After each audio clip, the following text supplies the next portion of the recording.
Muito bem. Falta-nos então aqui o Pedro de Veza da Vorten Ibéria. Já cá está, o Pedro. Então quem é que nos falta? É o Pedro Rocha Vieira. Muito bem.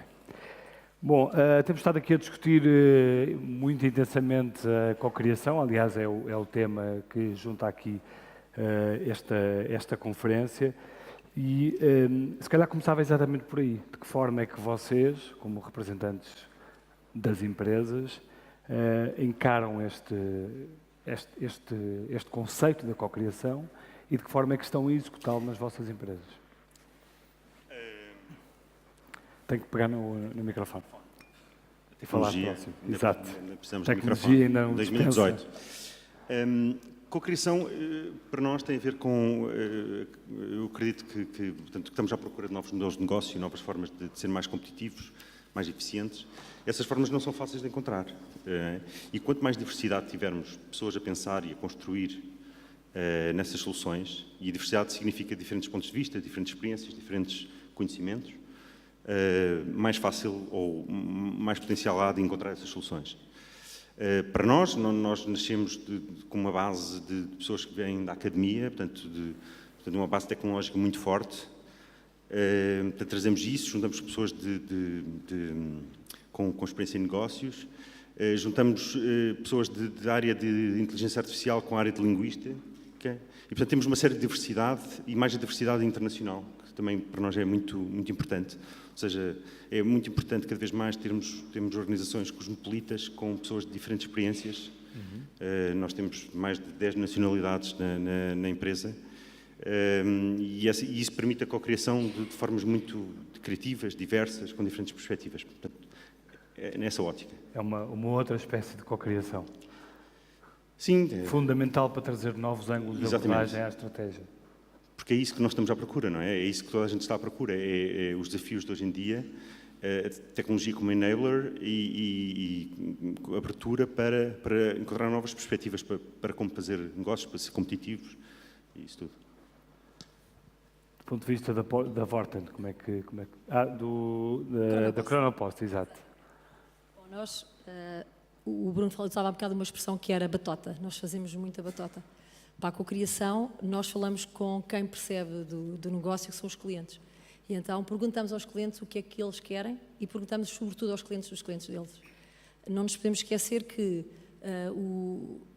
a disrupção tem sido feita por uma questão que nas entregas, e eu acredito que a Vorten tenha essa experiência também, com aquilo que é o e-commerce. Ou seja, é muito fácil entregar de empresas para empresas, porque supostamente está sempre lá a gente, eu encomendei mesmo aquilo, já sabia que era no dia a seguir ou qualquer coisa do género, mas a cocriação faz-se precisamente, ou a necessidade da cocriação existe precisamente quando há um modelo completamente disruptivo. Neste caso, o modelo disruptivo foi o que é que quem compra online precisa, o que é que as pessoas querem e como é que isto se cria valor para as empresas que sempre se habituaram a vender para outras empresas e não para particulares. E, portanto, nada melhor do que perguntar a quem compra o que é que as pessoas querem, em concreto, e adaptarmos os modelos de negócio precisamente a isso. Há 10 anos quase, há 8, quando começámos a falar nesta questão do e-commerce, as pessoas diziam, vocês são loucos, então vocês vão criar uma rede de proximidade quando as pessoas o que querem é receber as encomendas em casa. Porquê? Porque se pensava precisamente como as empresas. E os modelos que criámos em função daquilo que esperávamos que fosse, também de manhã falava-se muito das pessoas e da cultura das pessoas, e o que nós achámos foi que nada melhor que criar uma disrupção dentro de outra disrupção, que era mudar o paradigma da forma das pessoas pensarem. Se eu não estou em casa, para que é que a encomenda vai para casa? E, portanto, criámos uma rede de lojas, neste momento, e a Vorten é um dos nossos parceiros, estamos a falar de 650 lojas, que estão abertas com uma grande conveniência, e, portanto, as pessoas vão às lojas. Isto é co-criar valor, é criar aquilo que é o valor acrescentado para quem compra, através de quem percebe do negócio, de quem está a vender. E, portanto, colocamos-nos muito do lado da criação de valor O ideal era que fossem a casa quando as pessoas estão em casa, se calhar. Mas também existe essa possibilidade, ou seja, se as pessoas... Ou emprego, ou... Exatamente, ou seja, o que nós fazemos também é dar essa proposta de valor, é dizer às pessoas, olha, eu vou à sua casa entre as 9 e as 10. E, portanto, eu só tenho que dar neste bocadinho, isto não é acho que não está aqui ninguém das telecomunicações. Sim, não é tipo EDP Exatamente, não é uma instalação da água, não é uma instalação da luz. O período da manhã. Não é um período da manhã, não é um período da tarde, é uma hora muito específica. E, portanto, se quiser perder uma hora da sua vida em casa, Muito bem, nós vamos durante essa hora. Caso queira ser, a disponibilidade seja a sua, aí, obviamente, há um valor completamente diferente e a questão da conectividade também já se falou aqui muito hoje na conectividade e é isso que também trabalhamos para, que é ligar as pessoas aos negócios e, sobretudo, umas às outras através da conectividade que elas próprias exigem. Em relação à Vorten, como é que... não, espera aí, eu estou com a Vorten... O Pedro Rocha, porque vocês mudaram aí de lugar. O Pedro, em relação à BTI... Boa tarde, obrigado pelo convite em primeiro lugar. Eu estava a ouvir aqui a apresentação anterior e, de facto, de certa forma, o que a BTI tem feito é ajudar a construir ecossistemas de inovação e ajudar pessoas e organizações neste processo de transformação digital que tem a ver exatamente com use cases e como é que se cria valor para o cliente final e como é que se cria valor de uma forma abrangente para a sociedade, para os vários stakeholders, através da tecnologia e fazemos isso. Nós começámos muito por criar um ecossistema de startups e no início, co-criar porquê? Porque não havia nada, portanto era preciso empreendedores, era preciso mentores, era preciso investidores, era preciso construir uma mata de ingredientes em conjunto para que fosse possível haver um ecossistema em que Unbubbles pudessem cada vez, e muitas outras startups possam surgir a partir de Portugal e isso foi um processo complexo. Mas hoje em dia é uma realidade completamente diferente. Porquê? Porque foi co-criado por todos e porque hoje em dia temos massa crítica que veio de um processo co-criado por toda esta comunidade. Dentro das startups, aquilo que nós também apostamos muito é nas metodologias Lean Startup e isso tem a ver com um foco fanático naquilo que é o valor que se pode criar para o cliente e de co-criar aquilo que é a nossa proposta de valor, a proposta de valor das startups, com base na iteração e naquilo que vamos percebendo, que vamos validando com os nossos clientes sobre a ideia que tínhamos, mas vamos validando e vamos co-criando com os clientes aquilo que é a nossa melhor oferta. E, portanto, ao princípio, as startups têm que ter uma flexibilidade muito grande para irem pivotando e adaptando a sua solução àquilo que é a realidade do mercado e encontrar um modelo de negócio também que crie valor e que seja diferenciador contra a concorrência. E, portanto, isso está embebido naquilo que é a nossa doutrina ou a nossa forma de trabalhar. Dentro daquilo que nós hoje em dia também trabalhamos muito é ajudar grandes empresas a criar os seus ecossistemas de inovação. Aquilo que foi falado antes, de facto, hoje em dia a velocidade é tão... Já não só aceleram startups, como põem essas startups ao serviço de grandes empresas. Hoje em dia até fazemos mais do que isso, porque exatamente com a velocidade, a rapidez com que as coisas avançam e com a tecnologia que existe, os processos de transformação das empresas é muito mais tecnologia, não é? Tem a ver exatamente como é que se cria valor para os clientes, tem a ver como é que se cria uma cultura, como é que se define toda uma estratégia de transformação digital e que para nós deve ser co-criada com um ecossistema de parceiros, porque hoje em dia as empresas não estão sozinhas, têm fornecedores, têm colaboradores, têm parceiros tecnológicos, têm depois inovação aberta, startups, têm os seus clientes, portanto tudo isto tem que ser gerido. E portanto nós hoje em dia ajudamos primeiro nas empresas a gerir a sua tese de inovação, portanto onde é que querem, a tal prioridade, não é? Não se pode ser bom em tudo, tem que se definir aquilo em que se quer ser bom. Depois perceber que gerir inovação é gerir...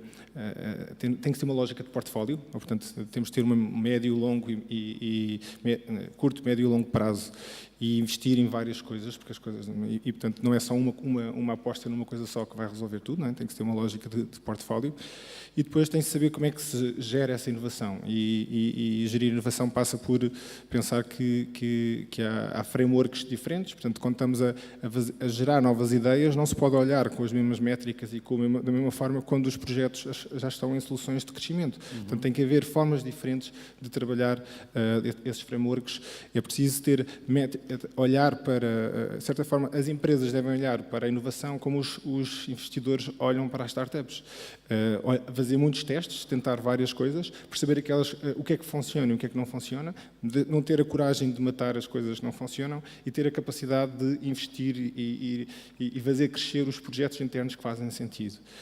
E depois, a última fase tem a ver com a prática de inovação. Okay? Pode saber a tese, okay? Eu sei onde é que eu quero ir, sei que tenho que fazer um portfólio e vários horizontes, até tenho um monte de formas internas de medir inovação e tenho isto tudo, mas depois a prática. E a prática de inovação, a grande dificuldade são as pessoas. Esta questão do change management e de como é que se leva uma organização a mudar os seus comportamentos, a mudar a cultura e as suas crenças demora muito. Mudar o mindset, mas isso se calhar deixamos para uma segunda ronda, a mudança do mindset das empresas. Sim, e aí nós fazemos várias coisas muito com startups. Já deixamos isso para uma segunda ronda, para ouvir aqui o Pedro da Vorten Ibérica sobre esta questão da cocriação. Boa tarde. Eu dou um bocadinho a minha perspectiva de uma forma mais prática, operacional, como é que nós fazemos cocriação, sendo uma empresa de retalho. Para isso, nós precisamos estar, em primeiro lugar, muito alerta sobre o que é que está a acontecer dentro dessas etapas, dentro dessas interações e posteriormente, termos um processo de decisão de criar essas equipas totalmente autónomas que têm o poder de conceber a solução, mas também de execução. Montamos esse silo para atacar precisamente esses problemas que depois acabamos por resolver, ou muitas vezes tecnicamente recorremos a soluções externas ou desenvolvimentos internos. De uma forma muito pragmática, é assim que criamos a cocriação na Vorten. E, por exemplo, para a Vorten, que novos hábitos dos consumidores é que perceberam na comparação com o retalho clássico, por exemplo? Muda quase tudo, porque os clientes estão muito mais exigentes, querem tudo muito mais rápido, tudo muito melhor. Nós temos que viver e ir ao encontro dessas expectativas.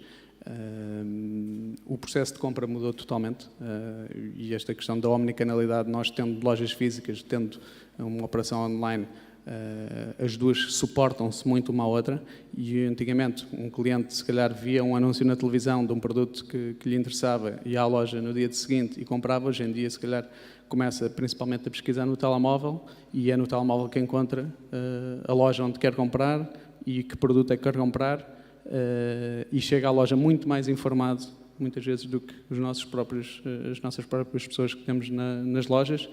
A relação muda muito. Antigamente havia uma assimetria de informação, onde os retalhistas, a indústria, tinha muito mais informação e os clientes tinham menos. Isso desapareceu totalmente com o online.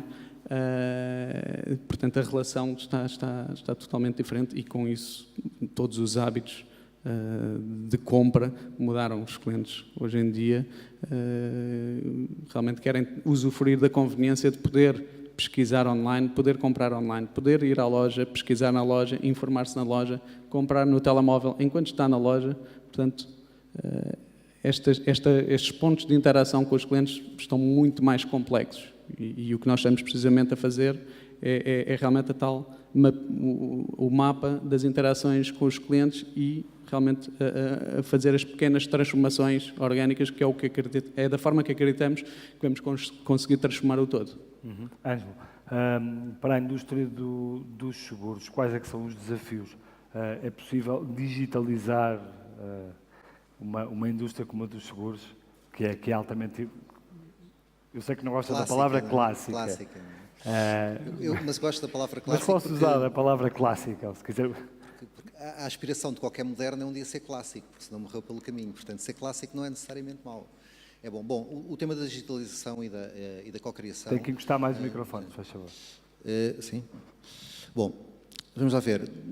Nós não vemos na AGEAS Portugal a digitalização como uma ameaça, vemos como uma oportunidade e vemos a cocriação não como um processo, porque um processo é uma coisa que tem um princípio, um meio e um fim, por definição. Vemos como uma jornada. E essa jornada, o fundamental dessa jornada e o que nos diferencia é essencialmente o propósito.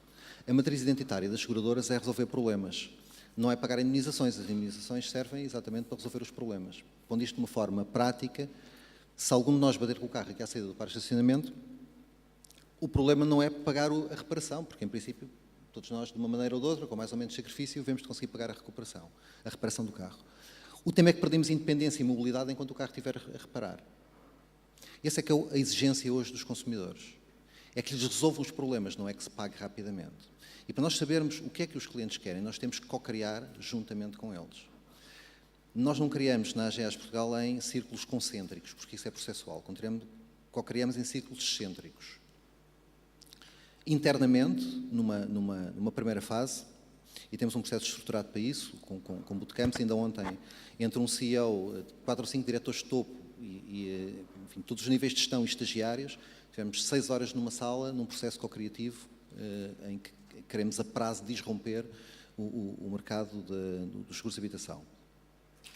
Mas não o fazemos sozinhos, fazemos com outras organizações, temos falado com a BTI, juntámos, fomos parceiros fundadores, e foi comunicado há dias, da Singularity University, juntamente com a BTI, a Câmara Municipal de Cascais, a SEMAPA e a Galp. Trabalhamos muito perto com a Nova School of Business, e inclusivamente, enfim, a Médis fez isto há uns anos, a Médis é uma das marcas do portfólio da AGEAS Portugal, e inovamos juntamente com concorrentes, porque havia concorrentes que não estavam no mercado de seguros de saúde e nós vimos um potencial de colaborar com eles, fomos ter com eles e co-criámos com eles. Portanto, a co-criação, na perspectiva da AGEAS, não tem fim, não há alternativa à co-criação, e a relevância da indústria no futuro depende da co-criação com um ecossistema alargadíssimo de parceiros, porque senão a indústria dos seguros não tende a desaparecer, não tende a ser propriamente disrompida, podemos falar sobre isso mais tarde, mas tende a tornar-se irrelevante na perspectiva do cliente. E a irrelevância de qualquer indústria não remunera capital acionista, nem tem um preço muito elevado para os consumidores. Portanto, muito bem, se queremos fazer mas para o cliente, o que é que o cliente ganha com a digitalização da sua seguradora, por exemplo? Há pouco falávamos do caso de um carro em que se carrega no botão para chamar o SOS e quem aparece ali a fazer o serviço é a marca do carro, não é a seguradora. Portanto, a percepção que eu tenho é que foi o carro, a marca que me resolveu o problema. Exatamente, esse é um dos maiores riscos para as seguradoras. É que se carregar no botão, o fabricante do seu carro lhe for buscar, lhe entregaram imediatamente no caso de substituição para você não perder a sua independência e a sua mobilidade, e lhe entregar passados uns dias exatamente como novo, o que o fabricante fez, e há tecnologia para isso, é mandar a fatura à seguradora paga ao fabricante, com a margem que o fabricante entender, você fica todo satisfeito e a seguradora foi irrelevante. O papel da digitalização na seguradora é chegar antes do fabricante. É perceber, vamos tirar o exemplo do automóvel, vamos pôr um exemplo mais comezinho, quem tem uma caldeira em casa, o problema da caldeira avariar não é propriamente repará-la, embora seja difícil arranjar um reparador. O problema é ficarmos com água fria. Esse é um drama, sobretudo, no inverno. Se a seguradora se aliar a um ecossistema de parceiros, detectar que a caldeira não está a funcionar, um utility, por exemplo, tiver um ecossistema de reparadores, e não é perguntar ao cliente, olha, se a caldeira está mesmo a funcionar, não é saber que não funciona. É perguntar-lhe a que horas, ou saber a que horas é que lhe pode mandar o reparador, reparar o problema, sem que o cliente tenha que fazer grande coisa. Esse é o caminho que tem que se seguir. Ainda estamos longe disso, mas o primeiro passo é a consciência de que, se não fizermos isto, vamos ser irrelevantes. E, como disse, a irrelevância não remunera capital acionista e, portanto, não se torna atrativa na perspectiva dos clientes. Muito bem. Hugo, falando aqui da importância da Unbubble, sei que vocês fizeram agora um levantamento de capital, 25 milhões. 23, sim. 23 milhões. O que eu queria perguntar é porque é que a Unbubble se tornou tão apetecível e porque é que o vosso modelo, ou de que forma é que o vosso modelo pode ser adaptado noutras empresas, no mercado? Apetecível, bom, não sei se o ponto é... Apreciado, se quiser. Sim, obviamente que qualquer ronda de investimento são boas notícias, porque é a confirmação do caminho até aí e é a aposta dos investidores que estamos no bom caminho e, portanto, têm grandes perspectivas da empresa. Portanto, é um momento importante de validação na jornada. Não é? Eu acho que tem a ver com, primeiro que tudo, a ambição. Acho que há uma ambição enorme, gigante, de nós nos transformarmos, de contribuirmos para realmente remover completamente a língua como uma barreira à comunicação, acabar com a discriminação das línguas e isso afetar o negócio de empresas a nível global. E isso tem realmente muito impacto e é isso que nós estamos a perseguir. E, portanto, primeiro que tudo, ambição. Ambição, sonho, não é? A ambição às vezes tem uma conotação um bocado negativa, mas o sonho, e depois ir juntando pessoas, lá está, as pessoas importantes, pessoas que tenham conhecimento tecnológico, pessoas que tenham vontade de arriscar e dedicar para construir este sonho, não é? E, portanto, parte por aí, ou seja, parte por ir juntando peças, ir ter a capacidade de arriscar e, por vezes, a verdade é que numa startup o nosso horizonte é tipo 12 meses. Daqui a 12 meses não sabemos se estamos vivos. E não é fácil viver com isso, não é? Porque quando estamos numa grande empresa, daqui a 12 meses nós vamos estar cá. Embora possa não acontecer, mas numa startup estamos sempre a viver em alta rotação porque temos 12 meses de vida. Não é? E, portanto, depois... Mas isso também é positivo. Porque é positivo porque dá uma energia e uma capacidade de arriscar, uma energia organizacional muito, muito grande. Está toda a gente, isto é quase como se fosse, outro dia descrevia uma maratona em sprints. É uma maratona no sentido que, verdadeiramente, tornarmos uma empresa gigante vai demorar bastante tempo, ou pode demorar 10 anos, em média, mas é feito em sprints de 18 meses. Okay? Temos 18 meses de vida cada ronda, não é? Temos dinheiro dos investidores que é para gastar, não é para poupar, é para gastar, ou seja, para investir, porque temos objetivos de crescimento muito fortes e temos que provar que em 18 meses cumprimos esses objetivos. Chegamos lá, mais outra ronda. E o fogo é o quê? O fogo é um desporto radical, porque viver à beira do abismo realmente do sucesso é um desporto radical. Mas o fogo é esse, é a ambição de estar a fazer algo que tem impacto e que começa a ter validação externa dos clientes, à medida que cada vez mais clientes ou mais importantes, e dos investidores que de tempos a tempos reafirmam a sua confiança. E, portanto, isso alimenta especialmente aquela visão de nós também temos de ter cuidado, às vezes temos estes sonhos, mas somos quase maluquinhos a acreditar nos sonhos. Quando começamos a ter clientes e investidores que começam a acreditar no nosso sonho, então isto começa a ser verdade e começamos a acreditar e cada vez a acreditar mais e a fazer mais nessa jornada, como falávamos. Deixa-me aproveitar aquela comparação que fez há pouco com aquelas grandes empresas que sabemos que vão estar cá por mais de 12 meses, para lhe perguntar sobre o impacto que tem com essas empresas, com os chamados players mais antigos ou mais estabelecidos. Vamos ver, a maior parte... Exatamente para perceber que todos falam em inovação, todos falam em digitalização, mas como é que se muda o mindset de uma grande empresa que está há muitos anos no mercado, que tem velhos hábitos, que está habituada a rotinas? Assim, nós trabalhamos com grandes empresas e empresas estabelecidas, nossos grandes clientes. E esta pergunta depois é geral. E obviamente, quando começamos a trabalhar com eles, quer dizer que, a partir deles estão abertos a essa disrupção e inovação, não é? Porque, obviamente, não é fácil ir apostar numa empresa como a Unbabel para transformar, nós também fazemos transformação de determinados tipos de processos de negócio, porque deixam de ser dependentes da língua, e isso tem muito impacto nas empresas. Quais, por exemplo, serviço ao cliente. Imaginamos uma multinacional que tem que prestar serviço ao cliente em 8 línguas diferentes e montar isso a nível global. E uma coisa é ter que ter um call center na Alemanha, outro em Espanha, outro nos Estados Unidos, e outra é otimizar isso e escolher o melhor sítio em termos das melhores pessoas, em torres novas, independentemente da língua, porque nós transformamos qualquer agente em agente multilíngua. Okay? E isso tem um grande impacto de como é que eles montam a equipa, como é que eles escolhem, ou seja, podem escolher o melhor talento em vez de melhor talento em função da língua, podem otimizar as suas variáveis independentemente da língua. E isso permite muita agilidade e é aí que a nossa tecnologia, no fundo, permite-lhes fazer uma transformação digital, porque de repente o processo de negócio torna-se mais ágil e mais direcionado aos seus próprios objetivos. Mas estamos a falar de como é que as grandes empresas... Eu acho que, acima de tudo, é primeiro pensar que isto tem que haver mudança constante, não é? Eu tenho uma grande referência na minha vida profissional, que eu comecei na Procter & Gamble, que é uma grande multinacional com mais de 100 anos, e é impressionante como é uma empresa que continua a ser uma referência a nível de inovação.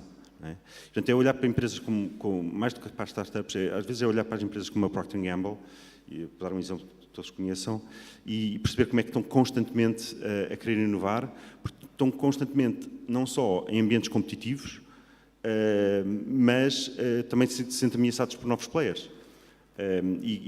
Fazem primeiro por querer, por fazer parte do DNA das pessoas, por ter pessoas que querem inovar, porque também, cada vez mais, eu encontro pessoas que, por exemplo, que se querem juntar à Unbabel. Eu pergunto, porquê é que se querem juntar à Unbabel? Porque veem que na Unbabel, com a imagem que tem, e penso que é verdade, há um ambiente de inovação, há um ambiente que permite às pessoas terem iniciativa e construir coisas, e se calhar a imagem que têm de algumas grandes empresas não é essa. É que há um trabalho que é das 9 às 5 e que tenho eu não sei quantos processos, não sei quantos chefes, e aquilo é tudo muito estabelecido.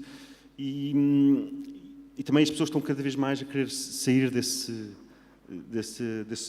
ram-ram e querer ter impacto e querer que o tempo que passam a trabalhar realmente conte. Muito bem. Carla, sobre esta mesma questão. Nós não O estamos papel propriamente... dos novos players Exato. junto dos players mais... Nós não estamos há muito pouco tempo no mercado, já estamos há 20 anos.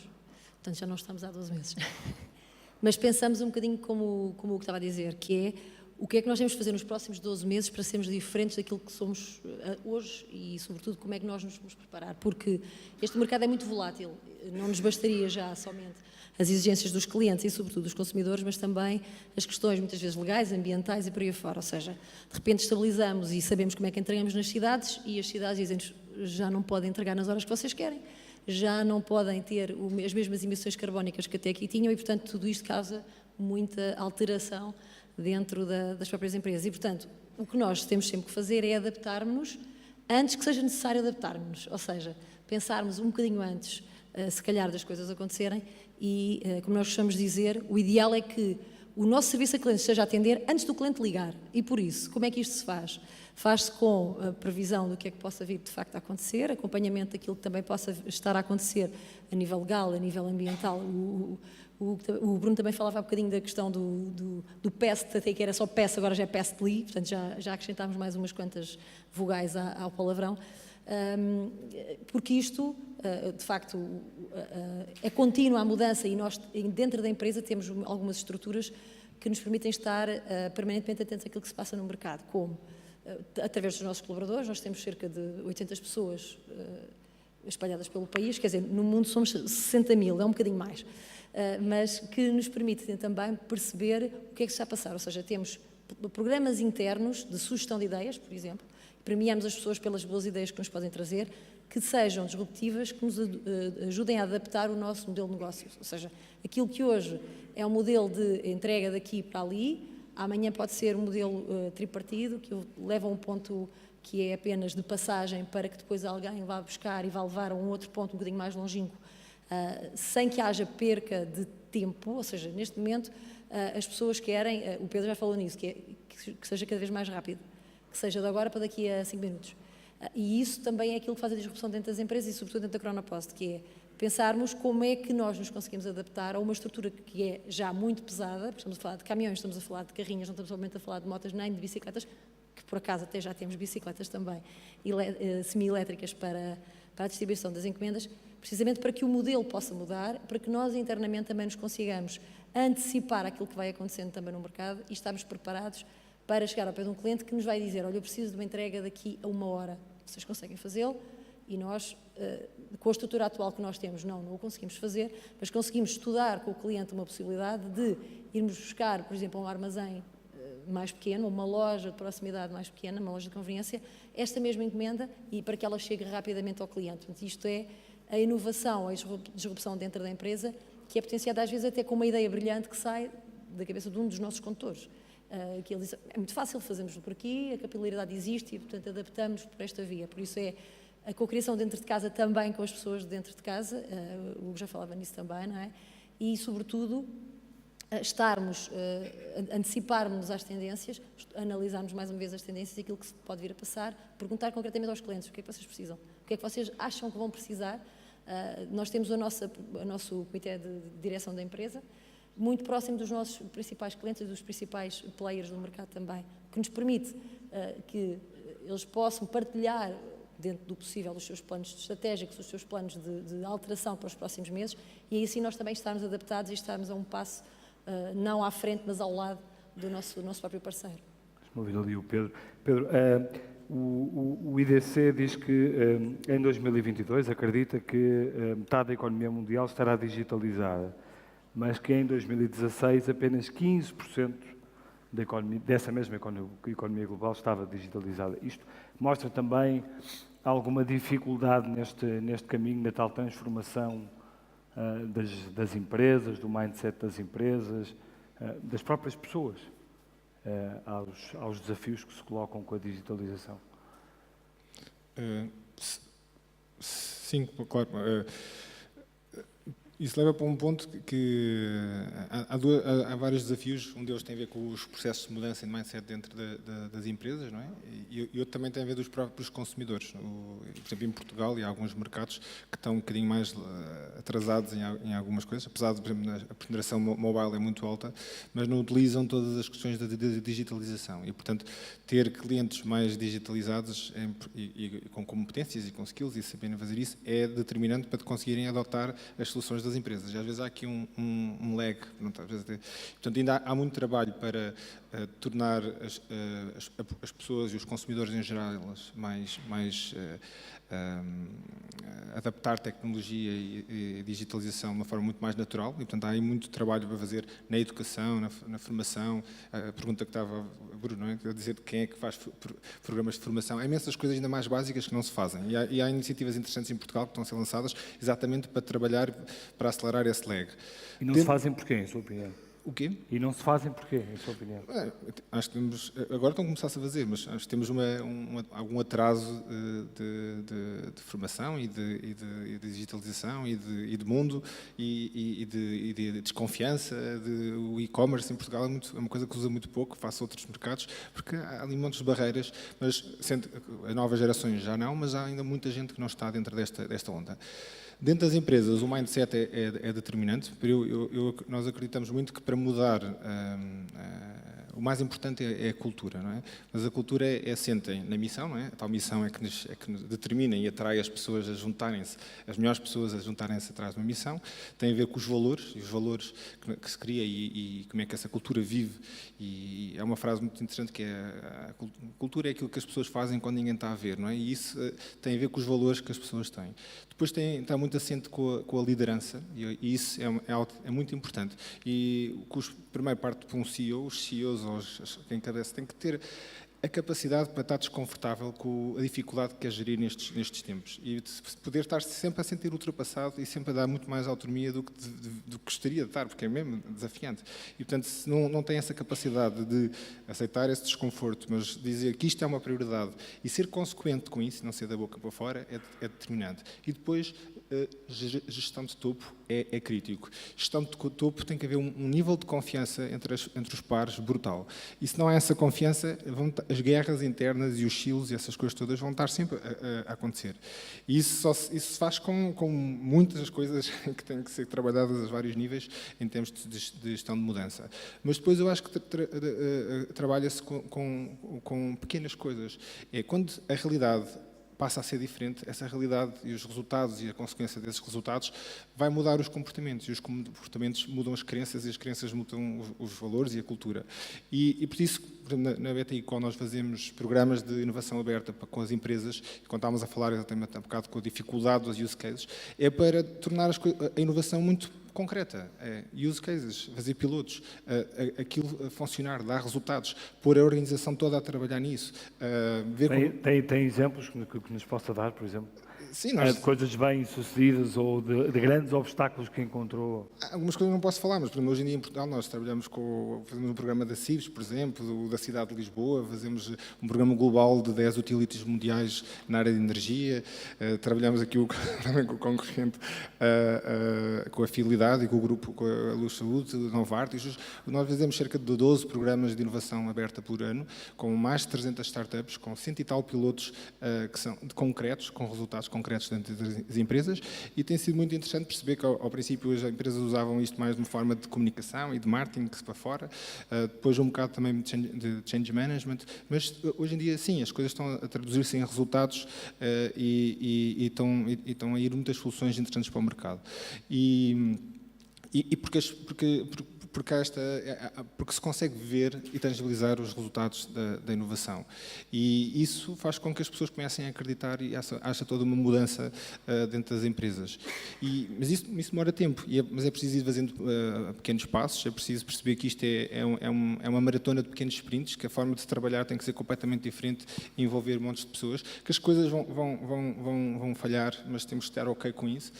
O grande desafio é como é que uma organização continua a pensar também dentro da casa, dentro da caixa e executar bem, não é? Tem que ter uma execução operacional brutal e estratégica e tem que ter sempre uma ótima coisas todas, o base a funcionar, mas ao mesmo tempo como é que se convive com a obrigação, a necessidade de estar sempre a inovar e é quase como se fossem duas realidades diferentes.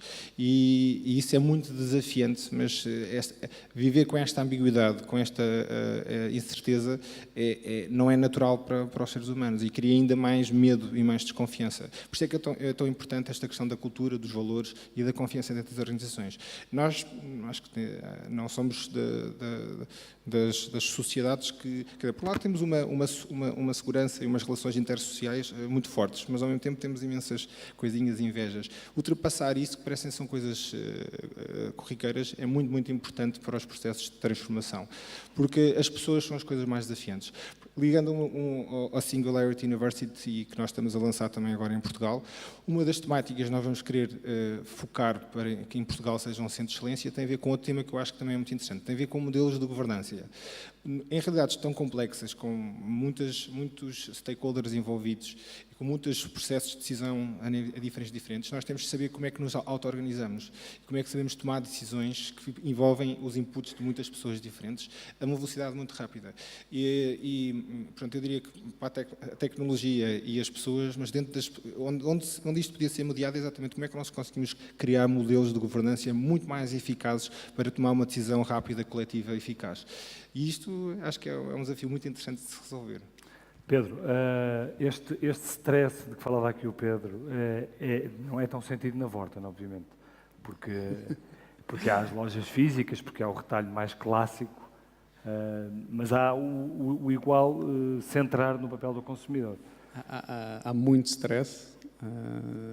Sim, não é o stress do vai fechar daqui a 12 meses, não vai fechar daqui a... Uma empresa grande, normalmente, em média, segundo as estatísticas, demora 9 anos. Não sei que me queira dar aqui alguma novidade sobre a longevidade da Vorten. Não. Mas há muito stress, precisamente porque as coisas estão a mudar drasticamente no cenário do retalho. E nós hoje estamos a trabalhar com um leque de concorrentes totalmente diferentes e muitos até invisíveis, não é? Porque cada vez mais existe um cross-border commerce que a Amazon está presente em Portugal, apesar de não ter cá operação direta, mas outros players, eBay, AliExpress, etc., estão presentes cá e é com esses players que nós estamos a concorrer e por isso existe stress porque temos que eliminar certos gaps que nós consideramos bastante relevantes. Em todo o caso, no meio desta transformação digital que nós começámos há cerca de 3 anos, o propósito mantém-se e o propósito é precisamente termos e oferecermos aos nossos clientes e proporcionar compras e que os nossos clientes saiam das nossas lojas felizes. Mas a forma é que mudou, porque hoje em dia nós mudamos bastante e a visão que temos é que queremos realmente ser um retalhista digital que tem lojas físicas, mas não existe uma receita comum, transversal para qualquer indústria ou para qualquer área de negócio que possa ser aplicada. Existem algumas coisas que devemos olhar e uma delas, por exemplo, eu ouço muitas vezes as empresas dizer que querem ser organizações digitais no futuro e a primeira coisa que fazem é começar logo a olhar precisamente para a parte digital, para as tecnologias, etc. Porque é aquela parte mais sexy, é com aqueles buzzwords todos. E esquecem muito a parte da organização. E a organização é realmente, não é? Vem antes de organização digital, preocupem-se primeiro com a organização. E nesse sentido, Mas isso quer dizer o quê? Preocupem-se primeiro com a organização. Que alterações é que têm que ser feitas? Há várias alterações que têm que ser feitas, nomeadamente do ponto de vista de governance, em termos de estrutura da organização. É necessário ter pessoas com um DNA mais digital, com capacidade de decisão, que estejam bem robustecidas na hierarquia. É necessário também descentralizar muito a tomada de decisão para realmente conseguirmos ser muito mais ágeis. É necessário adotar outras metodologias e começamos esta conversa pela parte da cocriação, mas é realmente necessário trazermos estas metodologias inovadoras de trabalho, design thinking, etc., e percebermos que temos que no meio desta transformação, temos que ter um plano. E é engraçado que Portugal, no retalho, estamos atrás e estamos muitas vezes a olhar lá para fora e vemos que aquele já tem isto, e aquele já tem aquilo, e aquele já tem aquele serviço, e temos que entender que certas coisas demoram tempo e que precisam de ser bem pensadas e bem definidas e bem trabalhadas. Ou seja, nós temos que ter um plano e começar pelas coisas mais prioritárias e não tentar fazer o plano todo ao mesmo tempo, que é um dos erros que eu vejo muitas empresas a fazer. Criam um programa de transformação digital, colocam uma pessoa lá que muitas vezes nem tem uma equipa e acham que a empresa está digitalizada. Exatamente, essa empresa e essa pessoa define um programa muito interessante com várias streams de trabalho e reúnem-se numa sala certo dia e agora, a partir de agora, vamos começar a fazer isto, tudo ao mesmo tempo. E isso não dá bom resultado. Existe, em termos de desenvolvimentos técnicos, existem certas metodologias que são as tais sprints, mas faz muito sentido pensar nesta lógica de sprint. O que é que nós vamos fazer nos próximos 3 meses? Ok, é isto. Então vamos ser consequentes e vamos mesmo vamos abrir esta porta e vamos fechar estas portas e passar para as próximas, em vez de tentarmos fazer a transformação digital como um todo, com as tais equipas multidisciplinares 360 que vão fazer e transformar, que depois efetivamente acaba por não se traduzir em nada concreto. Ângelo, quantas pessoas é que trabalham no Grupo AGEAS em Portugal? 1.100, cerca de 1.100. 1.100. Como é que tem sido gerir com essas pessoas esta transformação de que estamos estado aqui a falar? É um desafio grande, porque o tema já foi tocado, mais ou menos, enfim, aqui pelos dois Pedros, mais recentemente. O principal desafio não é um desafio tecnológico, porque há capital para se fazer transformação digital. O principal desafio é um desafio de cultura, porque uma estratégia muda-se num mês, uma prática muda-se num ano, mas a cultura de uma empresa pode demorar uma década a mudar e não há tempo para esperar uma década para que a cultura mude. Tal como a estratégia prática se mudam de cima para baixo, por decreto, a cultura não se muda por decreto. Portanto, só com as pessoas dentro da transformação digital é que a transformação digital vai acontecer. Não é uma questão de tecnologia, porque a tecnologia está disponível e há capital para adquirir e há skill para implementar. É sobretudo uma questão de transformação de processos e mudança de mentalidades. Há também um tema do governo que já foi tocado. Nós esperamos claramente na AGEAS Portugal a digitalização do digital. A digitalização é transformar processos tipicamente mecânicos e com intervenção humana em processos automatizados. Há tecnologia para fazer isso, todos ganhamos em eficiência, em custos, os clientes ganham em serviço, em rapidez. Essa é a parte da digitalização. Depois a parte do digital. O digital, coincidentemente foi dito antes pelo responsável de estratégia da Fujitsu, enfim, fazemos o mesmo, não tendo falado com o Fujitsu. O digital é experiência e é foco no cliente. Porque há uma diferença grande, também foi dito já nesta sala hoje, entre ser digital e parecer digital. O exemplo que eu dou dentro de casa é muito simples. Se eu for a uma ATM e carregar lá no ecrã, que é mais moderno, e me sair dinheiro, ou isto é feito tudo automaticamente ou está lá alguém a dar notas. Não é? Porque se tiver alguém atrás a dar notas, isto parece digital, mas não é digital. Não houve nenhuma alteração de processo. Pareceu digital. Não é? Portanto, transformar, criar sites, apps e não sei o quê, isso não é digitalizar uma empresa. É transformar os processos por forma a que o propósito core da empresa se mantenha e haja relevância do ponto de vista do cliente. Como disse, no princípio, o propósito core de uma seguradora é resolver problemas aos clientes. E, portanto, a digitalização serve esse propósito. Fazê-lo com as pessoas implica uma série de programas em que nós enfim, nos comprometemos internamente e para com os nossos acionistas. Nós temos um programa de transformação muito vasto e de largo escopo. Temos uma plataforma de inovação que qualquer colaborador pode aceder e lançar as suas ideias. Temos um número enorme de ideias já implementadas, desde pequenas a maiores. Temos co-criação interna, que é um dos temas deste tópico de discussão, e com stakeholders externos, com universidade, com startups, e incorporamos o desenvolvimento ágil ou agile, como disse, nos nossos processos de transformação. Além disso, a digitalização que está separada do digital, que é a experiência do cliente, está expressa ao modelo de governo. A direção digital que eu lidero é uma direção de topo que está ao nível do IT, ou que está ao nível do marketing, ou que está ao nível da área comercial. Não é um departamento como na maior parte das indústrias. Como estava aqui a dizer o Pedro, não é? Arranja-se lá o dinamizador do digital e pronto, agora somos digitais. Não, desculpem uma expressão em inglês, o walk the talk é, se queremos ser uma empresa digital, separamos o que é digitalização, que é processos e mecânica, do que é experiência digital, e pomos isso no topo da organização. E consequentemente, porque a direção digital não pode trabalhar sem o IT, sem a inovação, seus processos, seu produto, seu preço, seu marketing, trabalhamos em círculos concêntricos ou excêntricos, consoante a necessidade, por forma a que tornemos a organização mais eficiente, mas sobretudo mais relevante do ponto de vista dos clientes, porque o que nós queremos é estar nas emoções dos clientes, não é acabar, enquanto seguradora, como uma utility. Porque, enfim, aí não remuneramos o capital acionista, não servimos adequadamente os clientes. Senhores, não sei se querem dizer mais alguma coisa sobre o tema, para fecharmos aqui este debate sobre a questão da cocriação e destes assuntos que estivemos aqui a discutir. Alguém quer fazer mais alguma intervenção? Não? Então pronto, agradeço muito, obrigado a todos. Muito obrigado a todos.